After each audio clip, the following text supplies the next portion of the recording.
কিছুই নাই। জিন্দগির এক অর্ধ শতাব্দী অতিক্রান্ত করে জীবনের প্রৌঢ়ত্বের দ্বার প্রান্তে উপনীত এ পর্যায়ে এসে শুধু আজ আমার আগামী দিনের সন্তানদের কাছে এই আবেগ আর এই আগ্রহ আমি ব্যক্ত করতে চাই। আমি অনেক বড় বুজুর্গ নই, অনেক আমলওয়ালা কেউ নই, অনেক এলেমওয়ালাও কেউ নই, তবে আমার হৃদয়ের আকাঙ্ক্ষা হলো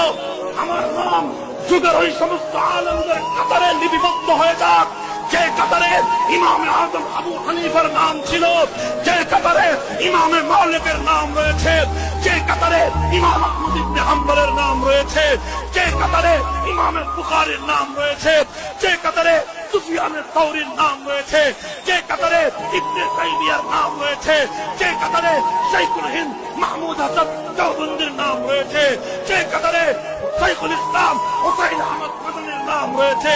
যেখানে শাইখুল হাদিস আল্লামা আজিজুল হকের নাম রয়েছে, যেখানে শাইখুল হাদিস আল্লামা জুনায়েদ বাবুর নগরের নাম রয়েছে,